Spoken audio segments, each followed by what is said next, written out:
Theme song, take one.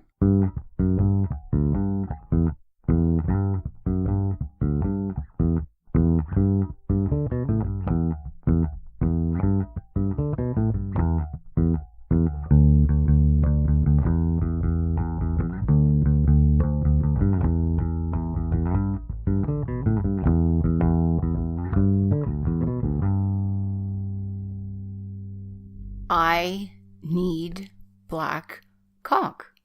No, it's caulk. Caulk. Caulk. I'm saying it with an A. Caulk. No, Caulk. I know, but it's pronounced caulk. It's no, different. it's not. No, Yeah. you are wrong. Pull it up on your little computer I will. and do the. It's. I will. black, I will put the sound recording in. Caulk. Hey, everybody! This is Chris, And this is Rain to Gray. and we are talking about a conversation we had the other day. Black caulk.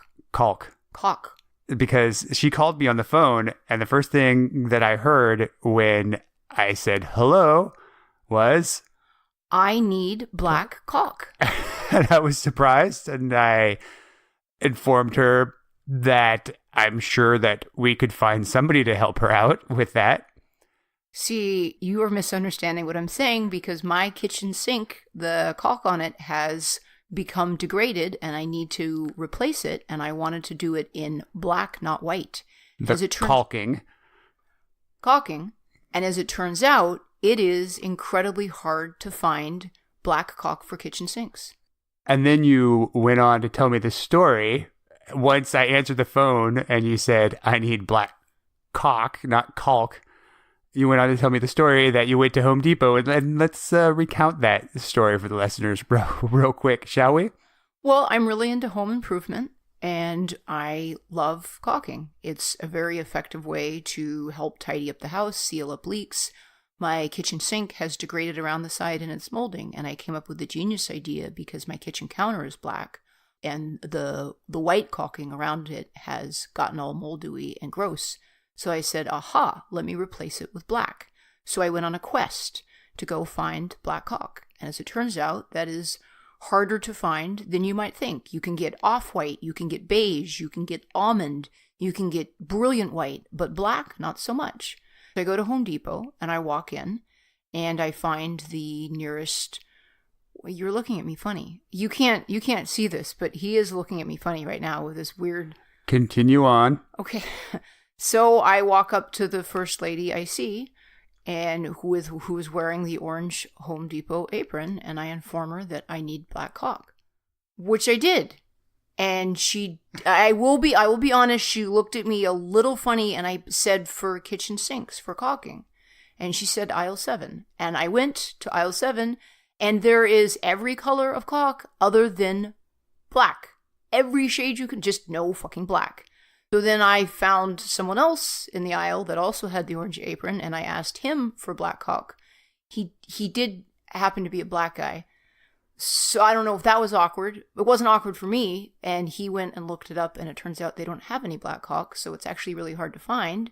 So I left Home Depot and called you and informed you of my need for black caulk. However, you could have explained that in a different way instead of saying, when I answered the phone, I need black caulk. I needed it. It was really hard to find. It's pronounced caulk. No, this is where you're wrong. I theorize you are a straight, open-minded, but heterosexual man, and you are so uncomfortable with saying cock that you make it all caulk, and you put the L is silent. Caulk. It's caulk. Okay, we've listened to it. I'll throw it in there for the listening audience to determine. Caulk. But I know that there is Caulk. a small part of your perverted, kinky little brain that loves going around saying, I need black caulk. What? Going to Home Depot, going up to random people. Not random, they're employees. Going up their to job is to help find employees. me caulk. If I need it, that's their job. That's why they're wearing the orange apron. But there's other ways you could have explained it instead of just going up to somebody and saying, I need black caulk. That is what happened because that was what I needed. I can tell by the look on your face that there is a part of you that you're making this a perverted thing. There's a look on your face, that twinkle in your eye that says to me, you gained great pleasure in going around Home Depot saying, I need black cock. I only said it twice to two different employees that both happened to be black, so that was a little odd. But I know that deep in those recesses of your kinky little twisted brain, you're You're such a pervert. You knew. Lies. It's true. Lies. I can tell by the way it's looking on your face. You are making a big deal about this. I'm letting you know it was a home improvement need that I now have had filled.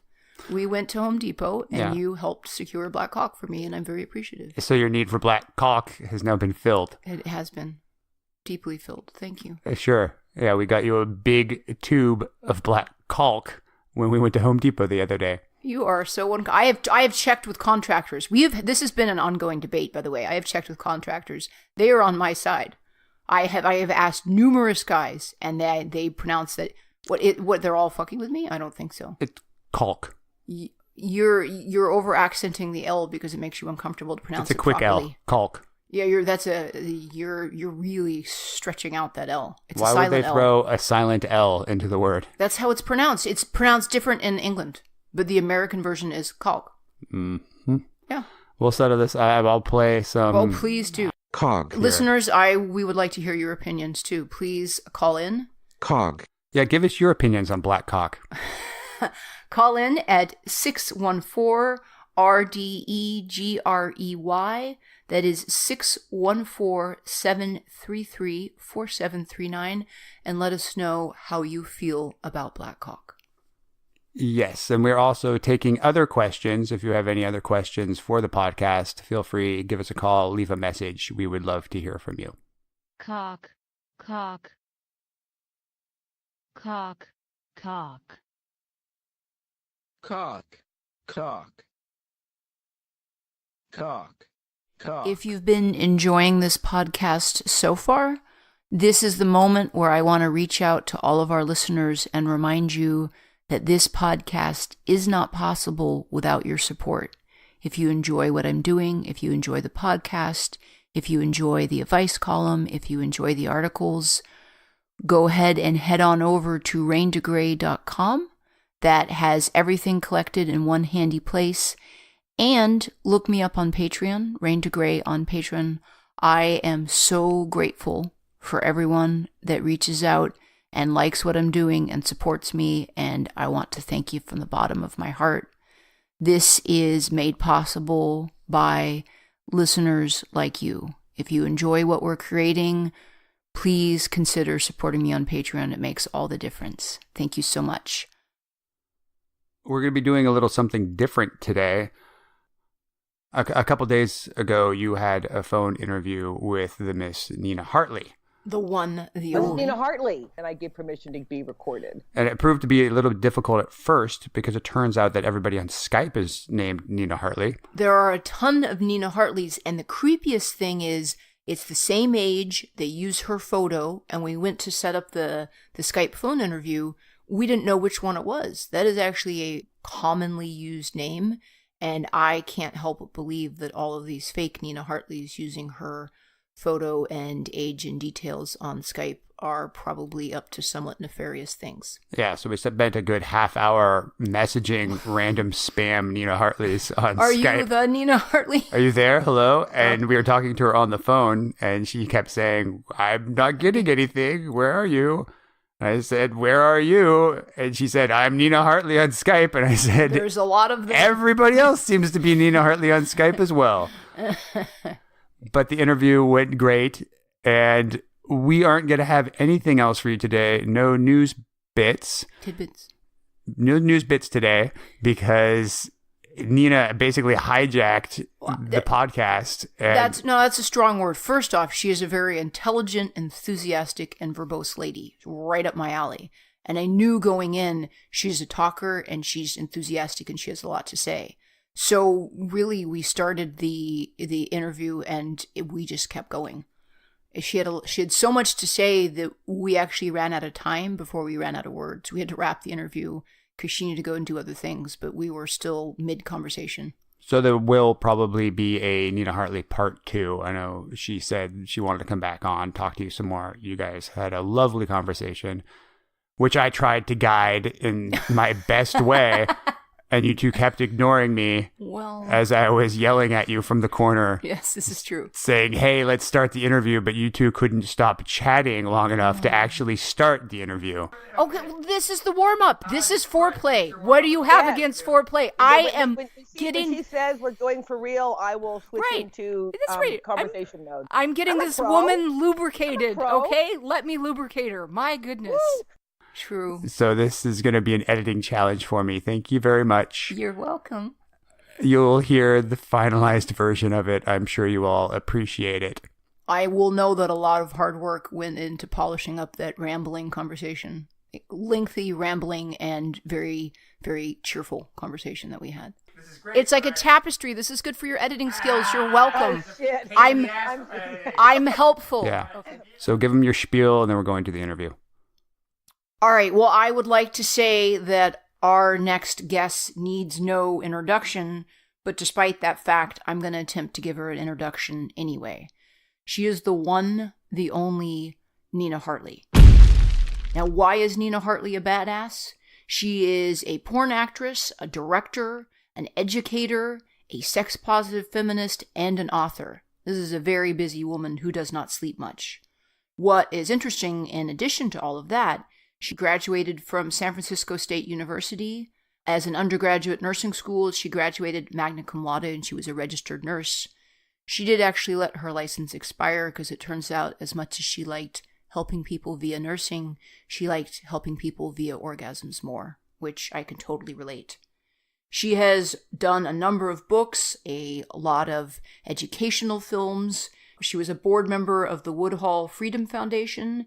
She is an outspoken sex-positive feminist, and one of the things that made her so effective at what she does is that she is very intelligent and articulate and is good at public speaking, and often when the porn industry would need a spokesperson, Nina Hartley would be the person recruited.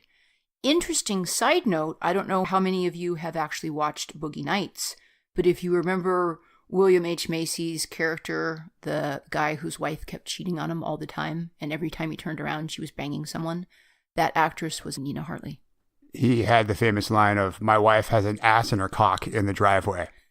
Has an ass in her cock? She was the lady that had the ass in her cock in the driveway. Not the cock in her ass? I believe that's what the line was supposed to be, but if you watch the movie, I always love that line. Oh, did he? My wife has an ass in her cock in the driveway. My fucking wife has an ass in her cock in the driveway, Kurt. All right? I'm sorry if my thoughts are not on the photography of the film we're shooting I do remember tomorrow. that scene. I didn't realize he flipped it. I'll have to... Interesting. Okay, that is indeed a famous line when you put it that way. I first met Nina Hartley. I had heard about her. I had met her at the Center for Sex and Culture New Date. And she was a gracious goddess surrounded by foaming fans that all wanted a little piece of her. She never got tired. She was always engaging. And halfway through the event, we ended up getting raided by the police because the Center for Sex and Culture was doing drinks. And it turns out that pink bits and alcohol, dangerous because people will get all riled up. And we had to put away the nipples. And Nina was a champ. And she said, not a problem. I have this. I used to do this all the time back in the day. And she took a can of hairspray, flipped it over, took some black electrical tape, whipped it around the bottom of it, cut it out, and ta-da, she had made, in 30 seconds, pasties. And everyone could cover up their nipples and the benefit could continue. So I managed to get a genuine pair of handmade Nina Hartley nipple pasties. Very exciting for me. I have them treasured to this day in my room.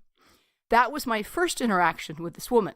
Now, where it gets a little more interesting is that I had a friend, Cincy Pearl, who moved down to LA because she was very good at the pornings. And she sent me her phone number when she went and got a new phone number changed. And I know so little about tech stuff that I was sent a group thread with like 30 different people. And I was not aware of that. So I thought she was sending a message just to me. Hey, this is my new phone number. And I respond back, Merry Christmas. And I sent a photo of me dressed as a giant panda in my new Christmas panda onesie. And about 15 minutes later, my phone rings. I never pick up my phone if I don't recognize the number. I had no idea who the number was, and for whatever reason, I pick up the phone, and a woman's voice on the other end is saying, "This is Nina Hartley. Why are you sending me photos of you dressed as a giant panda?" Now, and I'm trying to be calm and wait, Nina, the Nina Hartley. There's an explanation, woman. Do you have a panda fetish? Anyhow, this is what I look like as a panda. That was my second interaction with this woman. This was how I got her phone number. And to this day, I will come across articles or something where Nina's being the baddest of asses, and I will send her little texts. You're such an inspiration, and thank you, keep being you. And now we have her on the show. So welcome, Nina. We're so happy to have you.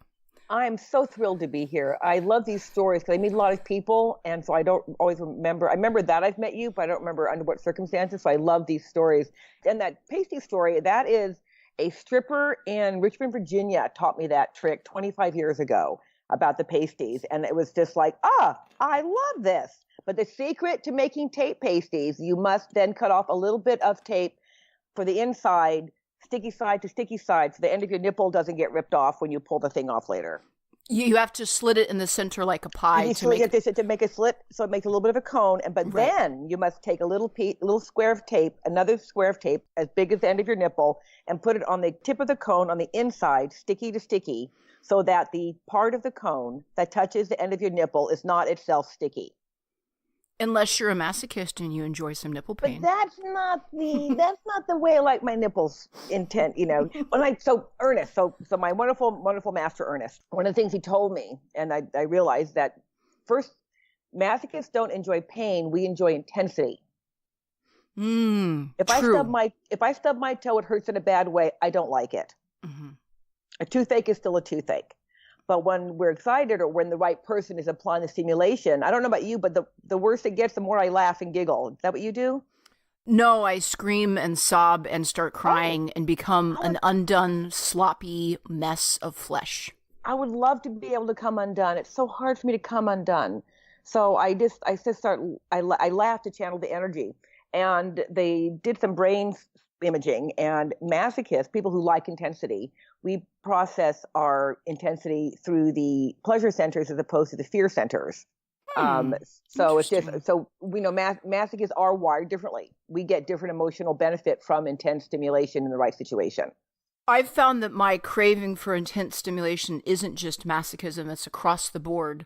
In order for something to register for me, I tend to like very intense stimulation, no matter what it is. So strong flavors, intense movies. Mm-hmm. So you must like avant-garde jazz. Because nothing is more confronting than avant-garde jazz when you're just sitting there in headphones and it's like, wow, this is just coming at me from all angles. It's not Kenny G. So when did you realize you liked intense stimulation of this nature? Because I didn't know I was kinky until Ernest helped me name it. I knew that I never dreamt of him. I always dreamt of them. But I didn't have the word polyamory at the time. Swinging, in the 70s, swinging was a word that they used. I failed at monogamy. I cannot perform monogamy. I resent it. One of the things that Ernest really got me with, besides being smart and funny and all the things, was many men, and you know this, Rain, many men say they want a sexually adventuresome, interested, voracious female partner. And then when they get it, with one, and so what Ernest said, and he meant, he means it. It's not something he says to sound cool, quote unquote. What you do with your body when I'm not using it, I don't care. I like that. I like that a lot. Not only is that I like that, but you have to realize that is rare as well. It is hard to find an evolved man who can say that and mean it and be okay with it. I was in an unhealthy three-way marriage for 20 years. I was legally married to the gentleman, and they were an established couple. They're still together, and I've never seen them again. It'll be too soon. So it was a 20-year chunk of my life. And when I finally got the courage or the mental health to leave, I said to myself, you will never again partner with somebody who is jealous or possessive. So I thought, you know what? It's going to be impossible to find a man to do that with. I'll have lovers and cats until I'm old. Right? Mm-hmm. I like cats and I like lovers. I've never been single. So you know what? I'll give it a go. And I'd already known Ernest since 1989. This is 2000.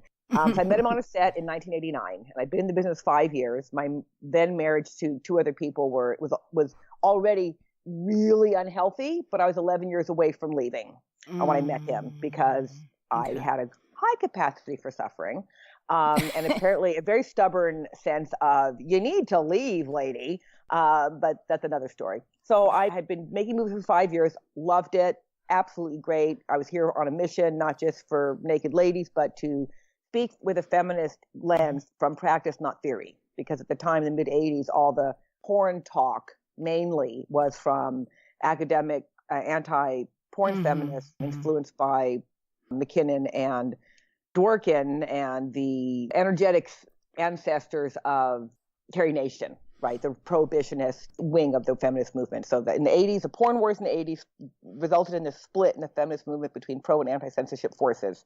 And they're still fighting today. So I had not met anybody else in porn who was there because sex. They ended up there. They're party hamsters. They couldn't make it in Hollywood. They have parent issues, whatever. And here, Ernest is this cool guy with a great sense of humor, who came from the straight film world because sex was his topic. And in our culture, if sex is your topic and you don't want to blink, porn is your medium. Because if you show the bits, it makes it porn. There, period, end of sentence. So I was in the porn for not just the naked ladies, and the naked ladies, you didn't have to date. You didn't have to ascertain, did she want to go home with me? They showed up. She'd already clearly said yes because she's going to do a girl with Nina Hartley. Yay. And then she leaves. And for me, it was just so perfect. All the girls show up. I get to have my way with them. And then they leave and they don't call.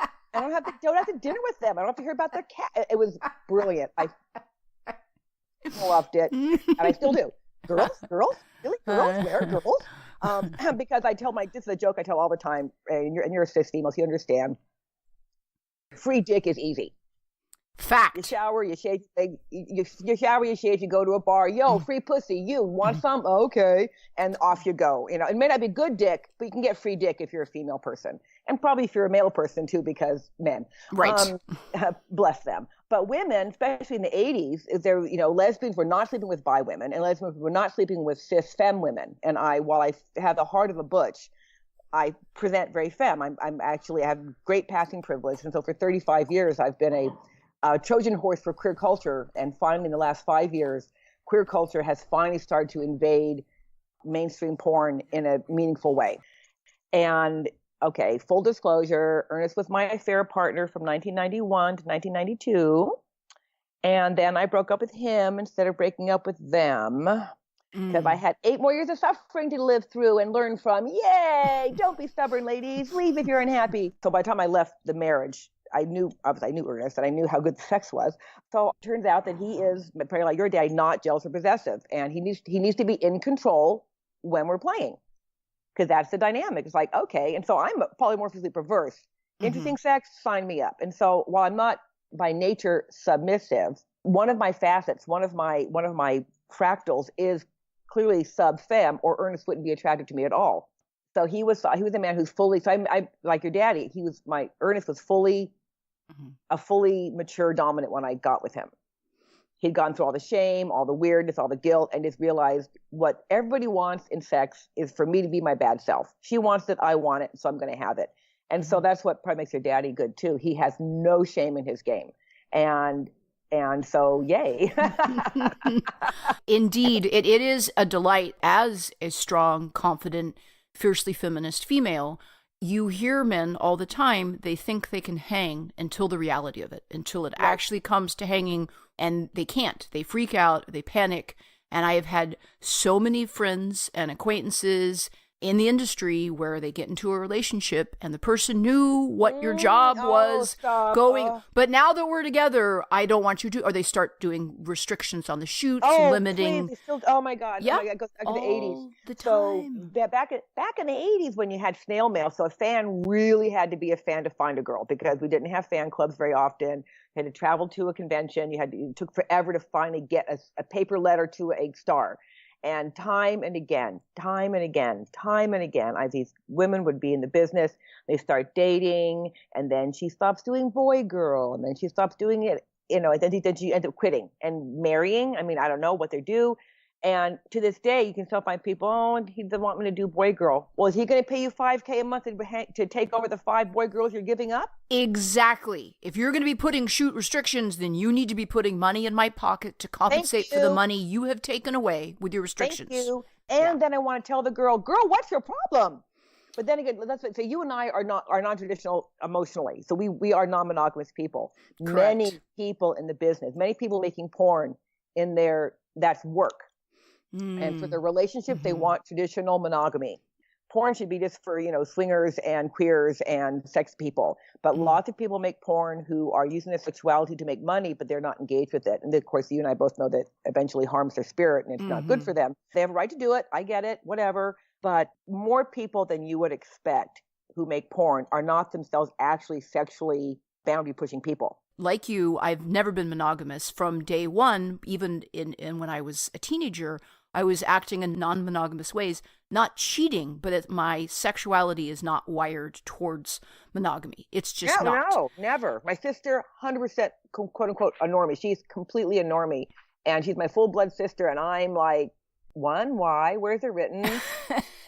I just don't get it. It's an innate wiring. And when I look at people that are full-blooded siblings, how wildly they can different, same parents, same upbringing, and the final product of the human is completely different with the wiring. I have a sister that is completely different than me. My daddy has sisters that are completely same full-blooded sisters, but how they approach life is different.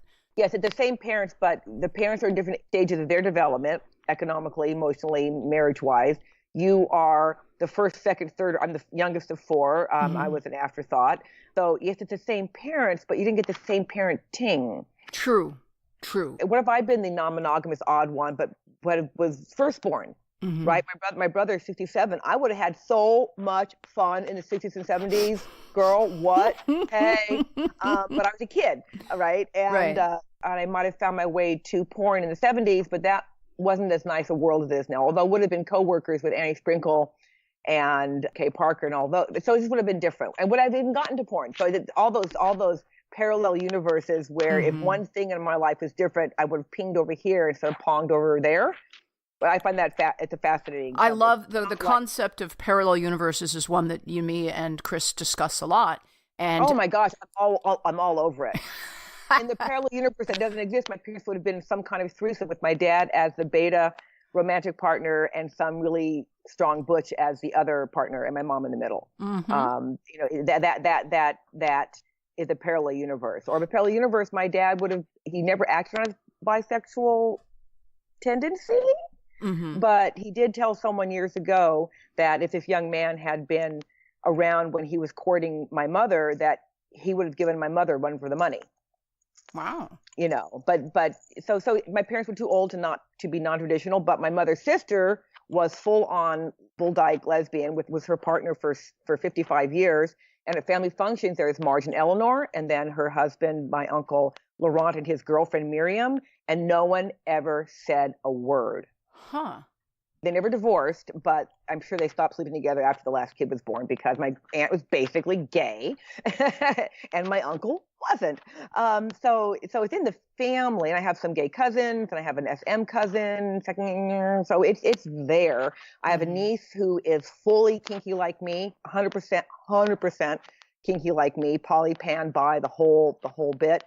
The tendency jumps around in families, and when you talk to Ernest, he'll talk about it. He has it. His mother had it. My father has it. I have it. And my sister. An uncle had it. He has a normal uncle, a normal brother, a normal nephew, and a nephew with it. The thing, the marker, the kink thing. So it is, the tendency is absolutely innate and biological. Expression, of course, is cultural and gender-based. I'm a firm believer that it is innate and biological. For me, I do not come from a super sexual. My mother and father were never really into sex.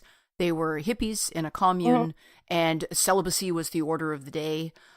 There was not a lot of kink or poly or a lot of, not that there was negative sexuality, but sexuality was also not a focus. Sure. So for me, to end up the way I did, to circle back around when you'd said, how do you know? I've told this story before, but for me, my first indicator of who I was as a person is that I was 8 years old and I was in front of a linen closet at midnight and I was supposed to be in bed and my mother found me. And she said, Rain, why are you standing in front of a linen closet at midnight? You're supposed to be in bed. And I said, oh, I'm getting a pillowcase to put over my head so I can imagine that the bad men have kidnapped me. I was live action role playing abduction fantasies at the age of 8. Wow. See, you're much more at 8. I was just dreaming of naked people, but I wasn't doing anything about it. I mean, I played naked girl games when I was 6, and when I was 12, I found the word bisexual, exhibitionist, and voyeur, and realized those resonate with me. Mm-hmm. Those words, yes, because I realized at 14 that the phase, that the natural homosexual experimental phase I wasn't outgrowing it. Mm-hmm. At 14, my interest in breasts was absolutely as strong as at 12. I hadn't touched anybody's yet, but I still wanted to really badly. Mm-hmm. And then at 14, I found pornography, written pornography, Playboy magazines. I loved that, but also pure on smut. I was babysitting for people, and they had Daddy's Little Helper and School for Wives, and they had these great Victorian porn books, Autobiography of a Flea, Fanny Hill, and then a great collection called The Pearl, which was a pornographic serial magazine published in England in the 19th century. And I realized I liked all of this very much.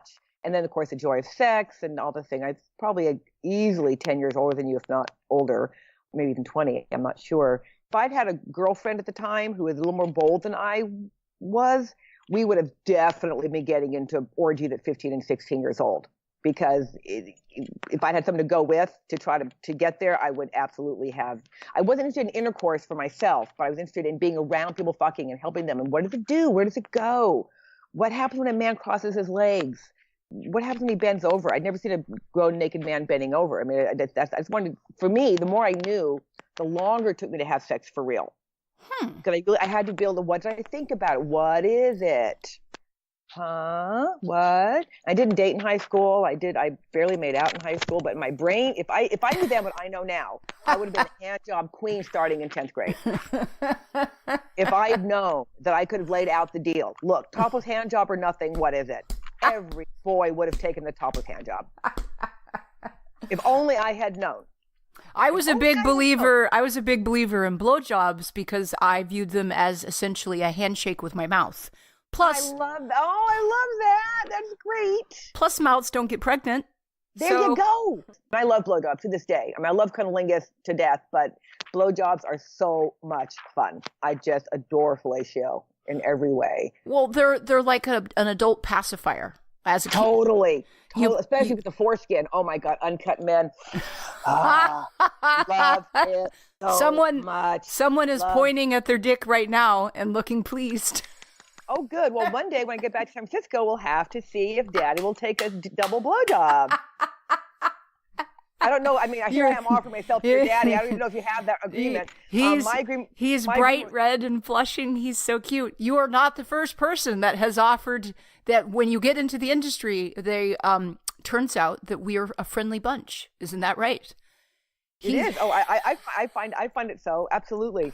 And also, I'm assuming that I have no idea about your dynamic. We're very open-minded. Good. My dynamic with Ernest is obviously what kind of sex I have with other people is entirely up to me. So I can certainly submit to any other male person that I want, but no one else is my master. No one else is my dominant. So he's my romantic partner. So I have no other romance brewing. And honestly, I don't really seek out submissive situations with other men because, like you and your daddy, it's like, my master's Ernest Green, and he has so much more experience than you. He's so much better at all this shit than you are.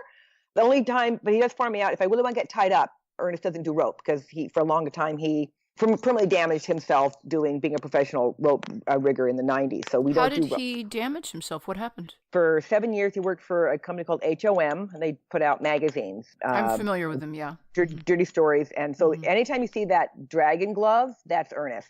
He found a way to put his mark in almost all of the pictures. Whenever there's a man's hand gripping her neck with a beautiful painted glove, that's Ernest's hand. And so 3 days a week, 3 setups a day, he would be speed bonding and unbounding models, and in the John Willie style, the Western style bondage, this is before he discovered Shibari. He could get someone from 0 to upside down suspension in 20 minutes, but that just took a toll. So the repetitive stress is still there with him. And more importantly, he's not a rope fetishist. He is a dominant fetishist, meaning he needs to be in control. He says, my idea of bondage is a locking collar and a 12-foot chain. Keeps her in the room and I'll do the rest. Which I appreciate. But if someone loves rope, I love being tied up. I don't dislike it, but I don't crave it. I never grew up like you. You already were thinking of abduction fantasies at 8. And for me, I never had a submissive fantasy in my life, but I'm very agreeable. And when I first met Ernest, he was smart and he was funny. He was Jewish. He was lefty. He was age appropriate and all the things. And if I needed to learn how to have sex from a submissive position in order to have sex with him, I'll learn it. I wanted his sexual attention. If I have to learn a new way of having sex to get it, I'll do that. Turns out, I don't know about you, but he's a bore. Vanilla men bore me. It turns out. And after 18 years, I still like fucking him. I'm still not bored. What the fuck? And I know it's the DS. I know it's the DS because I didn't know I needed it. You didn't know you needed it until you had it. Once you had it, and you're like, yeah. Some girls dream of master. I have several girlfriends who they always dreamt of master, and I never dreamt of master. But I fell in love with the man, not the role. But hey, short of animals, blood, and poop, if you like, I'm super sexually fluid. It's like interesting. Okay, cool. Naked people, excellent. We can take it from here. So he always wants to be in control. It's never tiresome for him or boring. It's like, and I'm never bored because for him, dominance is DS. Sadism, whatever, is his primary language. And it's always a second language for me. I have excellent vocabulary. My accent's still pretty heavy. I don't dream in DS. He dreams in DF. I don't dream in DS. I would theorize that when you find that person, no matter what flavor it is, no matter what they're presenting, when you find that person that you click with on a deep, innate level that takes your breath away, you just know. Even 18 years down the road, that's still your person. And certainly with someone like you, you've tried enough things that most people are probably not still going to be taking your breath away after 18 years.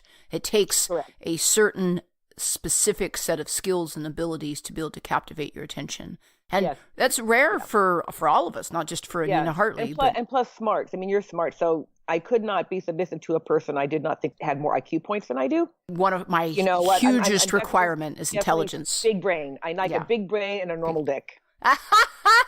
Me too. I'm not a size queen. I like a nice 6 and under. It's like, Yes, exactly. People say, Nina, what's the best size cock? It's like, well, 6 and under. Thank you very much. Whatever lets my knees go over your shoulders, your balls slap my ass, and me go, oh yeah, more. That size.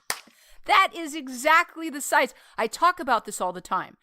Nobody in the world thinks more about dicks than dudes do. They are obsessed with dicks. And straight dudes, yeah. The biggest dick, the biggest gun, the biggest pickup truck, the biggest muscles.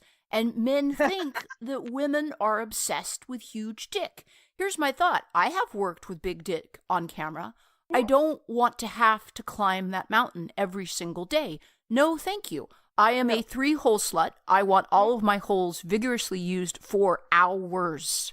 Until that you need normal dick. That you need normal dick. And when you try and I wish when I teach my classes, one of the things I really try and let men know to set their mind at ease.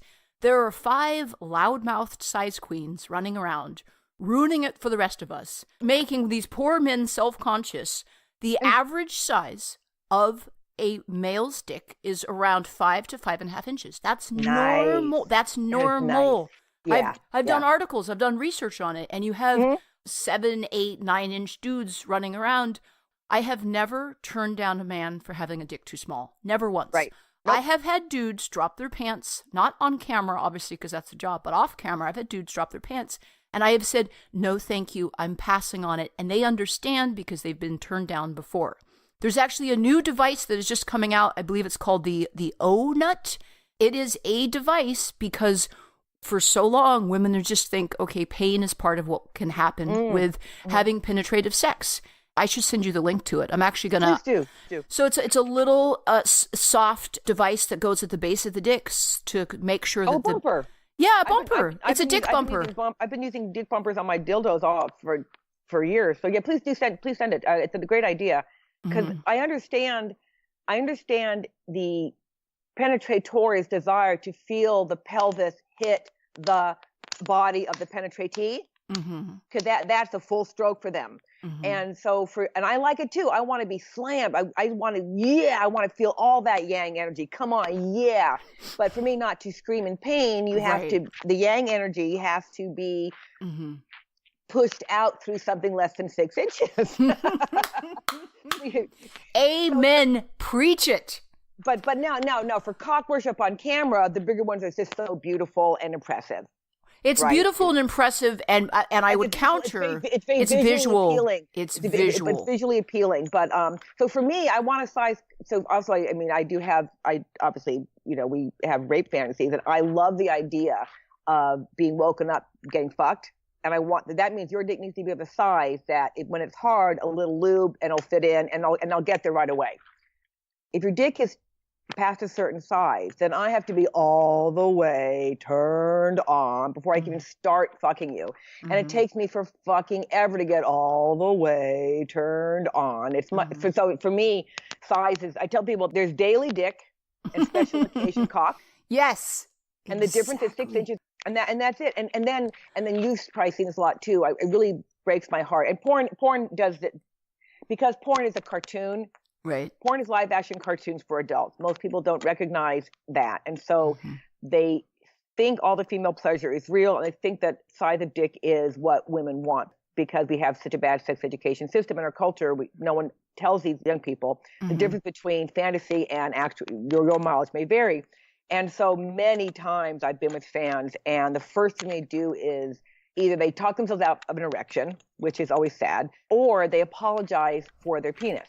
I hate it when people apologize for something about their bodies over which they have no control. Right. The shape of their vulva, the size of their junk. It's just like, sweetheart. And then I hold up 2 fingers, right? My two fingers in my right hand, and that is 1 inch wide, 1/2 inch thick, and about 3 inches long. It's like, if I can get a woman off with this in my mouth, no penis is too small. That is a great line. I love that. I'm definitely going to have to use it. One of the things that I point out in videos, because you're right, it's a live action cartoon. If you actually look at these huge dicks, they're really only going in 2 or 3 inches. Meep, meep, meep, meep. And the whole bottom half of the dick is just hanging out in the cold. Well, and that's because that's why big dicks on camera, they're theatrical, they're dramatic, and then they allow for you to see the penis, the vulva and the penis, and long enough to get some camera in there. People say, Nina, what's the biggest cock you ever had? It's like, well, 6 inches plus the 7 that didn't fit. But the movie I did with Miles Long, but Buddy Love, and he had that 12.5 inch white boy dick, just a thick slab of cock. It's like, what? He'd been a rodeo fighter. He was just that guy. And the movie is Amber Lynn's Personal Best, 1987, and it is a movie within a movie. So her character ends up running through a scene where Gina Fine, Buddy Love, and I are doing a 3-way. And so I have both my hands on his cock, and there's still plenty of cock left, and I get my mouth on the head and I go, eek, eek, eek. And then Gina Fine goes, ba-gum-ba-dee-dum, ba-gum-ba-dee-dum, ba-gum-ba-dee-dum. And I grab it, and then she hands it back, and it's like, fuck, what? So I grab it with both hands and like, eek, eek, eek, eek, eek, eek. And then hand it back to her, ba-gum-ba-dee-dum, ba-gum-ba-dee-dum, all the way to the balls. What the fuck is she doing? And so I've discovered that I tell people all the time that deep throat's not necessary for a good head. Most men are happy with enthusiasm and no teeth. I mean, no blood. Deep throat, it's a parlor trick. It's a party trick that you do because visually it looks good. But if you have a mouth on the end of your dick, no one's complaining. And exactly. If you think about it with deep throating, the analogy I always use is that the best deep throaters in the world are circus sword swallowers. It's just a bunch of shirtless dudes wearing vests with mustaches and stripy pants hanging out in the back of a tent performing the world's best fellatio. For sure. I can't do deep throat, but I have one of the party trick of the gaggy, sloppy, out of control blowjob where you're coughing and gagging and you're just about to heave, but not. So I did it by making friends with my gag reflex and realizing, oh, it's not, when you're in control, it's not scary. When it's not in control, then it's terrifying. But it's like, I got this. Put the dick in the back of your throat until you feel your authentic muscles start to gag. And then I open my mouth, I start breathing around the cock, and I will generate a cough reflex. I'm coughing and gagging and slobbering and coughing and gagging and tearing, and it feels out of control. And then if I take the dick out of my mouth, I'm fine. But for the duration of it, it is an authentic physiological response. I am choking, gagging, but I'm not terrified. What? So I'm not traumatized by it. I don't feel like I'm being raped or overpowered in an unpleasant or unwelcome way. And it looks great on camera. Right. What people don't realize with really deep, well, many people don't realize, I don't want to make a blanket statement, is that really deep throat is absolute breath control. There is no air going in. Right. And when I hear these master domly types that are like, I'm going to train my slave to be the most submissive cocksucker ever, if she can't breathe, it doesn't matter how submissive her headspace is, at a certain point, you're not going to be able to get on top of the fact that you can't get air. And yeah, for sure. The reptilian part of your brain will go, get this out now. Right. Fuck this shit. I don't care. So my thing, I'm enthusiastic with cock. The owner of the dick clearly knows that I love dick. And this one, so what makes you and me good at this job is I love women, and you're one. Shucks. I love men, and here's one. Right. So I like the idea of men. I like the idea of bodies, and here's one. And so for me, everything being equal for grooming, hygiene, manners, and safety, I am absolutely interested in sharing sexual space with any consenting adult at least once. I used to say I wanted to fuck all my fans, but I realized that is offering too much. So when I say share sexual space, that doesn't promise a body part or a behavior. Right. But it does promise an intention. I am intensely interested in people in sexual manner, and I'm not going to be arrested, made ill, or beaten up. So what do you got? What do you want to do? I'm a facilitator. I'm here. I'm here. I'm also a nurse. Don't forget, I'm training as a nurse. I was going to be a midwife. And you probably also hear this. Oh, my partner can't give me an orgasm. I can't give my partner an orgasm. And I want to say, not your job, not their job. Exactly. My job is to make you feel safe enough that you can get your orgasm that way. I'll help. Hold your hat. Hold your foot. Hold the loop. Hold your hair. But I don't give anyone an orgasm any more than the midwife gives the mother the baby. I'm actually really glad you brought that up, and that's a huge point that I teach in my classes, that I firmly believe that we are too orgasm focused. Sharing sexual space with someone, it's about the journey, not the destination. We are so focused on the destination that the journey isn't valid unless there's an orgasm payoff. I give a homework assignment in all of my classes. One of my first homework assignments is the next time that you have an sexual encounter with someone, no orgasms. Take the orgasms off the table. Take the pressure of the orgasms off the table. Share sexual space with someone and enjoy that moment without it being so goal-oriented. By taking the pressure of the goal off, you're increasing your chances of actually having an orgasm. And if you don't have an orgasm, so the fuck what? My orgasms are very hard to come by. I'm singly orgasmic. Women who are multi-orgasmic. I love pillow princesses because I'm a major service top with women. I don't usually bottom to women, very rarely, and on camera or off, and take the very special female to make me want to go, okay. My orgasm takes for fucking ever. And if we make that focus, oh my God.